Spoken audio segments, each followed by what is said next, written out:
Hello, Mayhem Makers. Welcome back to the Tula Pink Butterfly. Happy Friday. I know a lot of you are still trying to finish blocks.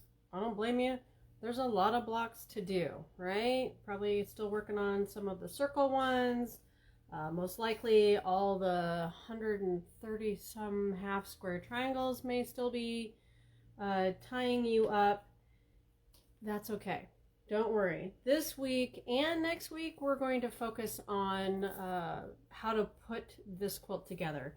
And to be honest, I haven't even started. So let's just start with some basics for this week, I think, just to get you started. So if you're still working on blocks, work on blocks. Don't stress about it.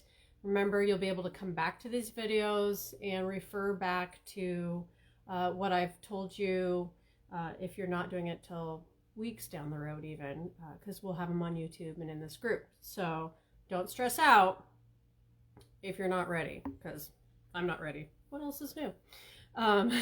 So what I'm going to tell you to start with is, if you haven't cut your background, cut your background, get it organized. I have little sticky notes that just tell me what section each of my pile is, and then I have my leftovers. So cut up your background as best as you can. She doesn't really, I think, give instructions. I started with my bigger pieces that I was cutting of my background to make sure that I didn't mess up the large quantity, because a lot of times it's a lot easier to fudge smaller quantities, but it's really sucky if you have to go back and buy more yardage because somehow your 27-inch square, you were a quarter inch short. So start with the big pieces and work your way down. That's also usually how I'm most efficient with my background cutting, is cut the big squares, get those done, and whatever is my leftovers, that's what I start using up for the smaller pieces, the 2.5-inch squares, the 4.5-inch squares. And that's also why I say you probably want at least Post-it notes, sticky notes, some sort of way to know what's going in what pile for what section. I even went through and wrote on my pattern, and I used it's friction, so I'm gonna take the iron to it and it'll go away, but I made little check marks as I went, because even I was getting lost as I was going. So if anything, that's where I'd say start with this week, is get the backgrounds cut, get them ready. If you have that done and you're ready, figure out a design wall, some way to lay stuff out. I will show you kind of my cheater design wall, if I can. I got a new toy. I got this new mount. Let's see if I can rotate. So I just have kind of glued to my bookcase. Or take my phone out so you can see. Hopefully I'm not making you nauseous. This is my fabric bookcase. So now we're hiding the fabric, and I just double side tape, right? Not complicated. And made it so I had a design on. Okay, maybe this mount wasn't meant to move as much. That's okay. By now, if you guys aren't used to my mayhem, I don't know if you ever will be. So have your design wall, have your fabrics, have your blocks, okay? I'm going to keep rotating you back where we were. And I would divide them even into sections. So go through the book, section 1, start pulling out the blocks per your color chart, okay? And remember, there's going to be a right side and a left side, so 2 of each block for each section. And it tells you 2 medium log cabins. So go find your 2 medium log cabins for section 1 that match the coloring up here. I would just start at least making piles of sections, or at least just start with section 1. Pull out all the blocks that you need, pull that background you need, start with that. Push everything else out of your way so you don't get confused with it, don't get lost with it, get it out of sight, out of mind, and start laying out section 1. I don't care if you're laying it out on the top of a bed, on the floor. I hate doing it on the floor. That's why I put my wall up on my bookcase, because I have dogs, obviously. You've heard them in the past, and they sit on everything. So if you're fortunate and don't have little critters that like to get in your way, use the floor. Use any kind of flannel. You can go get the tablecloths with the flannel backing to them. Those work great. Those you can roll up and all that kind of stuff. So get creative. But this is something you definitely are going to want to lay out and look at it before you sew it together. It's just going to reduce your frustration that way.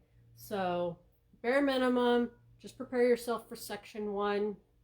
And then you're just going to start sewing things together per her layout. At least her diagrams are very well done. They show you how to put everything together. You're just going to follow that along to actually get the sections done. And then of course you'll start putting sections together one at a time. But most of that I think I'll leave for next week, since even I'm probably where a lot of you are at, of let's just figure out how to start section 1. And then kind of show you how to get your sections together.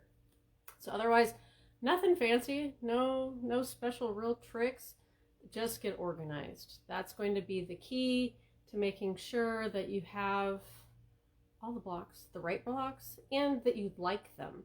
Because now will be the time, if you lay out your blocks for section 1 and you decide you don't like a color of something, or you don't like how they're going together, now's the time you can switch. You can take some apart, or just start over with a block, swap them out, or even move them around. You may decide that the color you put up there, you could swap it with one that's further along in the quilt and be happier with it. So this is where you'll make those final decisions. So once you put them together, I'm going to tell you, don't pull it back apart. Commit to it and be happy with it. It'll be okay. Because once it's all said and done, it's going to be really pretty. All these colors are going to come together. I call it the law of scrappy. The more colors you put in, the more they start to harmonize together and start kind of pulling from each other in all different areas of the quilt. So don't stress super hard on this. Don't get super wigged out on how it may look just with one section also. Just look at it and just make sure there isn't anything glaring that just really you can't live with. But just don't let it get to you, because that will slow you down and potentially even cause you to not finish it. And you've come too far to not finish this quilt. This quilt is going to be amazing when it's done. I cannot wait to see it put all together. So just get your background ready, get your blocks all separated into their sections if you can, and then start laying out and playing with it. If you're getting in that overachiever status and you're ready to knock this bad boy out, go ahead, start sewing it together. You don't have to wait for me. As I've always said, you charge forward, get that baby done. Make sure you're showing us how it looks though. I want to see how everybody's quilts actually turn out. I'm excited for all your color combinations. I think there's some really, really cool designs out there. So make sure you're sharing. And absolutely, if you have questions, reach out to me, email me, call me, message me on Facebook, whatever, contract me at the shop, whatever you need. Just don't be afraid to call. I'm there to answer questions. Doesn't bother me, doesn't disturb my day. So please reach out to me and ask questions. I love it because it means you're actually participating. And I like when you guys are following along.